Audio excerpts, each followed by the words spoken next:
Hello all and welcome to study trench. Union government ने एक नया एक्ट पारित किया है which is known as model tenancy act. और ये एक्ट किससे रिलेटेड है? लैंडलॉर्ड और किराएदार के बीच में। वेल, आगे बढ़ने से पहले if you like my channel then don't forget to subscribe, like, share and comment on my channel. Yes, okay, let's move on. तो ये एक्चुअली है क्या? मॉडल टेनेंसी एक्ट का शॉर्ट टर्म है MTA। ऑलराइट, यहाँ पे आप देख सकते हैं इसका शॉर्ट टर्म। एक्चुअली ये जो एक्ट है ये नया पारित नहीं हुआ है, ये 2019 में 2029 में इसे ड्राफ्ट के तहत एक बार इंट्रोड्यूस किया जा चुका है यूनियन गवर्नमेंट में, बट उस समय किसी न किसी प्रॉब्लम की वजह से इसको सपोर्ट नहीं मिला और ये पास नहीं हो पाया था। But finally in the year 2021 it got approved by union cabinet. तो यूनियन कैबिनेट ने इसे फाइनली अप्रूव किया है और इस एक्ट का नाम दिया है model tenancy act that aims to boost rental housing in the country and reduce litigation। यानी कि बरसों पुराने जो डेकेड्स ओल्ड जो झगड़े होते हैं ना बिटवीन लैंडलॉर्ड एंड किराएदार, तो वो जो झगड़े हैं उनको रिजॉल्व करने के लिए, उन डिस्प्यूट्स को कम करने के लिए इस एक्ट को लाया गया है, ताकि दोनों तरफ की, दोनों पक्ष की सिक्योरिटीज अपनी अपनी तरह से बनी रहे और किसी को कोई प्रॉब्लम ना हो और उनका जो काम काज है वो भी चलता रहे। पहले क्या होता था गाइस कि आप देखते होंगे मुंबई में भी काफी आपने सुना होगा, मुंबई के बारे में काफी सुना होगा आपने कि कोई किराएदार है, वो पिछले 5-10 साल से रह रहा है, फिर उसने कुछ गलत पेपर्स बनवा के लॉयर का मदद लेकर के उसने वो मकान को ही हड़प लिया। तो गैर कानूनी तरीके से वो लोग हड़प लेते थे। तो वही सब चीजों को, इन्हीं सब इश्यूज को रिजॉल्व करने के लिए नया एक्ट पास किया गया है और इस एक्ट के तहत अब कोई डिस्प्यूट्स नहीं होगा। लेट्स होप कि अब बिटवीन लैंडलॉर्ड और टेनेंट जो है अब वो डिस्प्यूट कम होगा, क्योंकि आज के टाइम में जो सबसे ज्यादा कहते हैं ना 36 का आंकड़ा जिनके बीच में होता है वो बिटवीन लैंडलॉर्ड एंड किराएदार।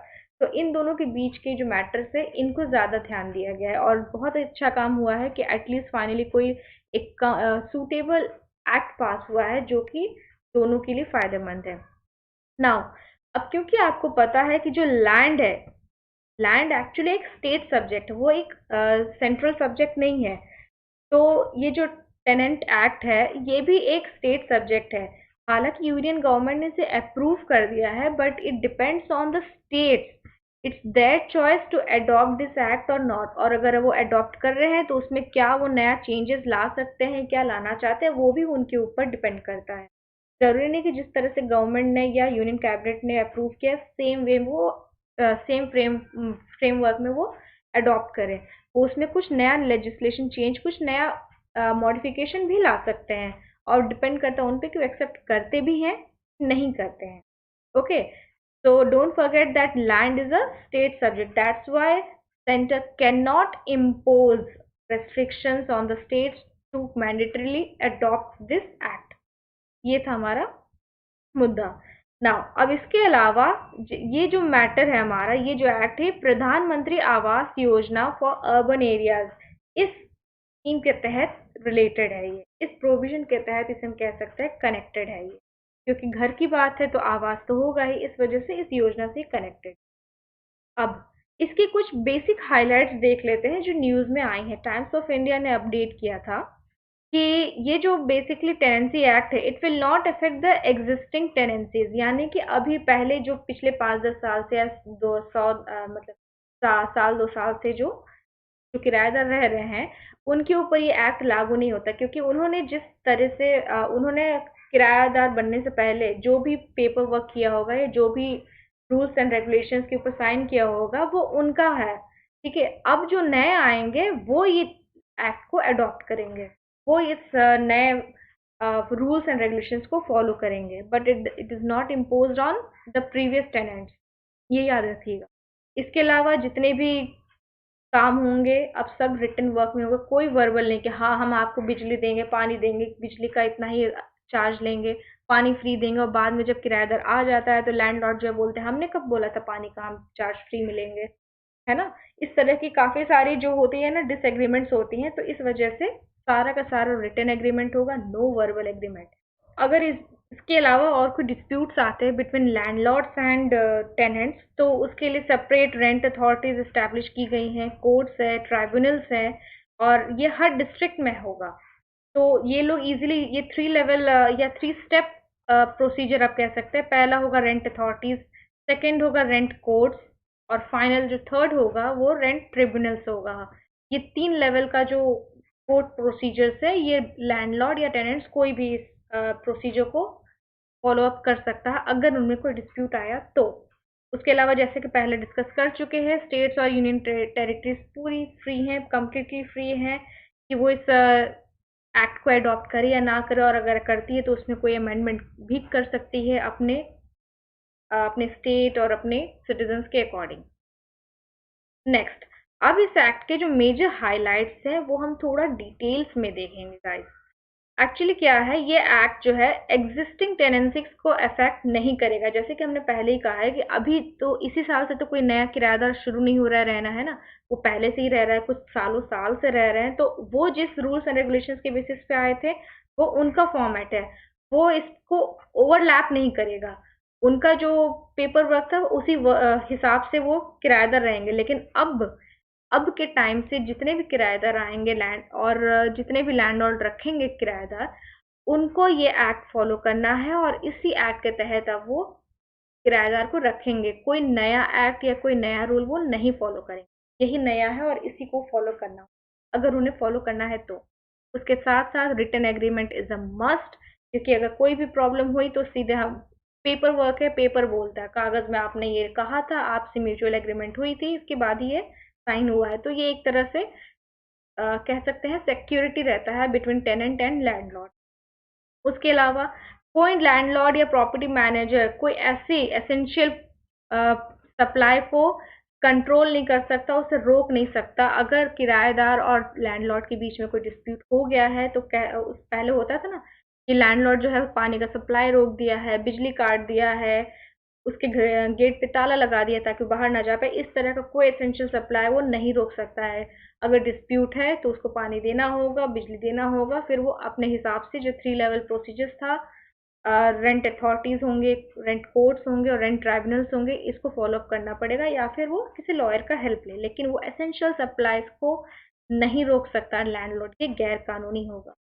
और अगर अगर जो टेनेंसी एक्ट है, अगर वो जो रूल है, कह सकते जो एग्रीमेंट है, वो रिन्यू हो रहा है, तो उसका मतलब ये है कि जो टेनेंट है उसको उसी कंडीशन में, उसी सेम कंडीशन में, होता है ना कि 1 साल का हमने सिर्फ एग्रीमेंट किया है, उसके बाद फिर रिन्यू होगा, तो वही जो पुराना कंडीशन था उसी कंडीशन पे उस किराएदार को रहना होगा, ना कि कोई नया कंडीशन किराएदार अप्लाई कर सकता, ना ही लैंडलॉर्ड। ओके, और अगर कोई उनका एग्रीमेंट एक्सपायर हो गया है तो एटलीस्ट 6 मंथ्स का सिर्फ एक्सटेंशन मिल सकता है उन लोगों को। ऑलराइट, इसके अलावा जो एक इम्पॉर्टेंट पॉइंट है, वो 3 मंथ्स नोटिस दिया जाएगा किराएदार को। पहले होता था कि अगर कहीं पे इन्फ्लेशन हो रहा है या उन किराएदार अपने हिसाब से अपने मन मुताबिक वो प्राइजेस बढ़ा देते थे किराया घर का या उस कमरे का। तो क्या होता है कि अब ऐसा नहीं हो सकता। जितने भी लैंडलॉर्ड हो गए उनको एटलीस्ट 3 महीने पहले का नोटिस देना पड़ेगा to their tenants, so that कि वो प्रॉपर अरेंजमेंट्स कर सके, वो किराया अगर इंक्रीज हो रहा है वो उसे दे पाएंगे कि नहीं दे पाएंगे। अगर उन्हें रहना होगा तो किराएदार खुद ही अरेंजमेंट करेगा 3 महीने पहले से ही। अगर उसे नहीं रहना होगा तो वो छोड़ सकता है, उसके ऊपर कोई ज़बरदस्ती नहीं है। तो अब लैंडलॉर्ड को 3 महीने पहले का नोटिस देना पड़ेगा। होता है ना, अगर आप किसी प्राइवेट जॉब में भी हो या गवर्नमेंट जॉब में भी हो, बट बेसिकली प्राइवेट जॉब की बात करें, कि अगर आपको जॉब छोड़नी है तो आपको एटलीस्ट 1 महीने पहले नोटिस देना पड़ेगा, ताकि वो कंपनी, वो ऑर्गेनाइजेशन आपके बदले कोई रिप्लेसमेंट ला सके। इमीडिएट देने से नहीं होगा, वो गैर कानूनी होता। सेम ऐसा ही होगा यहाँ पे।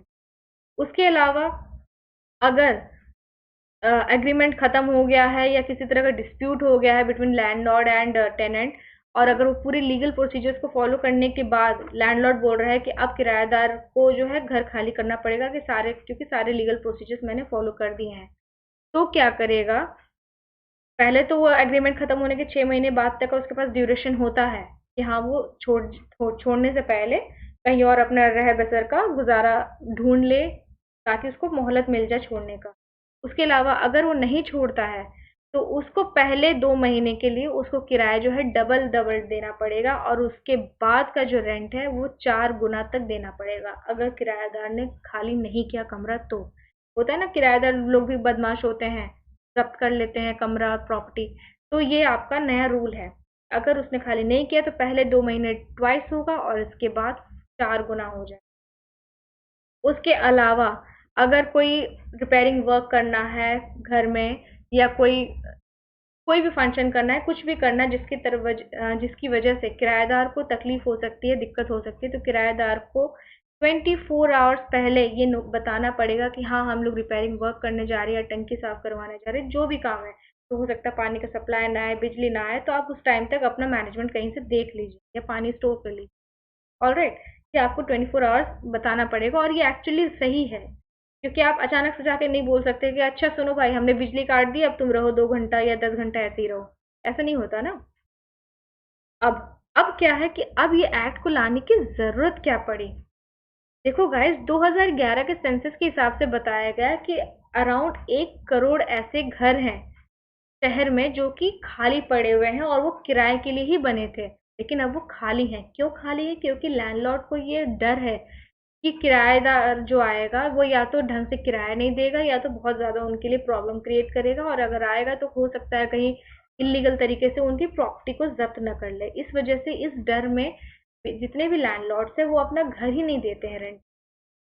इसलिए इस बर्डन को कम कम करने के लिए, और जितने भी सिविल कोर्ट्स की प्रोसीजर्स हैं उसको भी रिड्यूस करेगा ये नया एक्ट। क्यों रिड्यूस करे? क्योंकि ये रिटन एग्रीमेंट है, और written agreement between both the parties है, म्यूचुअल एग्रीमेंट के बेसिस पे ही ये रिटन वर्क होगा।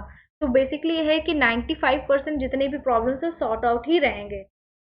ओके, तो अगर प्रॉब्लम्स ही नहीं होंगे उनके बीच में तो सिविल कोर्ट्स में जाएगा ही नहीं मैटर, सिविल कोर्ट्स में जाएगा ही नहीं, तो वहाँ पे इतनी प्रॉब्लम्स या उतने कहते हैं ना पेंडिंग केसेस भी नहीं होंगे। तो एक तरह से ये कोर्ट प्रोसीजर्स के लिए भी काफी बर्डन कम करेगा, और जो फ्यूचर प्रॉब्लम्स है उसे भी रिड्यूस करेगा। उसके अलावा जो लैंडलॉर्ड्स हैं वो किसी भी वक्त टेनेंट के कमरे में नहीं जा सकते हैं, उनको प्रॉपर परमिशन लेनी पड़ेगी, क्योंकि उनके राइट टू प्राइवेसी को वो प्रोवोक नहीं कर सकते। ऑलराइट, बिसाइड्स इसके बाद क्या है, अगर किसी तरह से कोई प्रॉपर्टी को लेकर के झगड़ा हो रहा है, बहस हो रही है, या लैंडलॉर्ड को लग रहा है कि जो किराएदार है वो उनकी प्रॉपर्टी जब्त करना चाहता है, तो वो लीगल प्रोसीजर्स का हेल्प ले सकता है। और इस एक्ट के आने के बाद काफ़ी सारे जो स्टूडेंट्स हैं, स्पेशली जो यहाँ वहाँ पढ़ने के लिए जाते हैं, कोचिंग करने जाते हैं, कॉलेज स्टूडेंट्स जो उनको रेंट पे ऑफ कोर्स ज़रूरत पड़ता है, तो उनके लिए एक तरह से बर्डन कम होगा, क्योंकि अब एक फॉर्मेट बन गया है ना रेंट लेने का और रेंट देने का। तो इस वजह से अब कोविड जैसे सिचुएशंस में भी लोग काफ़ी घबराते थे कि कोई किराया देगा ही नहीं, कोई रेंट पे नहीं देगा, तो अब क्योंकि एग्रीमेंट होगा तो दोनों पार्टीज जो है बेफिक्र होकर के रह सकते हैं। अब लास्ट पॉइंट क्या है कि सिक्योरिटी डिपॉजिट। देखिए गाइस, काफी घर होते हैं, या कह सकते हैं सारे घर ही होते हैं जो किराया तो लेते ही हैं उस महीने का एडवांस में, प्लस 2-4 महीने का या 6 महीने का, इस साल भर का सिक्योरिटी डिपॉजिट भी पहले ही ले लेते हैं कि हाँ क्या भरोसा, आप साल भर के बाद छोड़ दो, तो इसलिए साल भर का ही वो किराया एज अ सिक्योरिटी डिपॉजिट वो रख लेते हैं, और छोड़ते टाइम वो देते नहीं है। ठीक है, तो इस सिक्योरिटी डिपॉजिट के मैटर को भी रिजॉल्व करने के लिए जो रूल आया है वो ये है कि मैक्सिमम 2 महीने का आप सिक्योरिटी डिपॉजिट ले सकते हो, अगर रेसिडेंशियल एरिया में आप रेंट ले रहे हो तो। अगर कमर्शियल पर्पज से आप रेंट ले रहे हो तो मैक्सिमम 6 मंथ्स का आप रेंट ले सकते हो एज सिक्योरिटी। उससे ज़्यादा ड्यूरेशन का आप रेंट नहीं ले सकते, that will be considered as illegal. इसके अलावा is written agreement must for all tenancies. तो हम लोगों ने पहले कहा कि हाँ, अब रिटन वर्क के अलावा कोई और उपाय है ही नहीं जिससे कि लैंडलॉर्ड और टेनेंसी के बीच में डिस्प्यूट रिजॉल्व रहे। तो पेपर वर्क है, तो दोनों पार्टीज को अपनी अपनी लेवल से सुविधा मिलेगी कि हाँ अब हम लोगों ने अपना जो है सिक्योरिटी वाला काम कर दिया है, we are completely assured regarding our security. Alright, ये था पूरा का पूरा मॉडल टेनेंसी एक्ट। और सबसे पहले बात जाते जाते ये भी बता दें कि बिल और एक्ट में बेसिक डिफरेंस क्या होता है गाइस, कि जब पार्लियामेंट में कोई भी ड्राफ्ट, कोई भी चेंज लाया जाता है, कोई भी नया ड्राफ्ट लाया जाता है कि हाँ अब हम लोग ये करने का सोच रहे हैं, कोई नया प्लानिंग लाया जा रहा है, तो उसको बिल कहेंगे। और जब दोनों हाउसेस से वो बिल, यानी दोनों हाउसेस कौन से हैं, लोअर हाउस और अपर हाउस, राज्यसभा और लोकसभा से दोनों से वो बिल पास हो जाता है, तब जाके वो बिल कन्वर्ट होता है एक्ट में। ठीक है, ये था बेसिक डिफरेंस। तो बिल और एक्ट में आप कंफ्यूज मत होइएगा। और लास्ट टाइम फिर से बता दें कि जो लैंड है हमारा वो है स्टेट सब्जेक्ट। इस वजह से मॉडल टेनेंसी एक्ट क्या हुआ हमारा, वो भी स्टेट्स के ऊपर डिपेंड करेगा कि वो अडॉप्ट करते हैं कि करते हैं, तो क्या मॉडिफिकेशन। ऑल राइट, तो इसी के साथ हम लोग विदा लेते हैं। Stay tune for my channel for latest updates, and till then stay safe, stay healthy, and bye bye.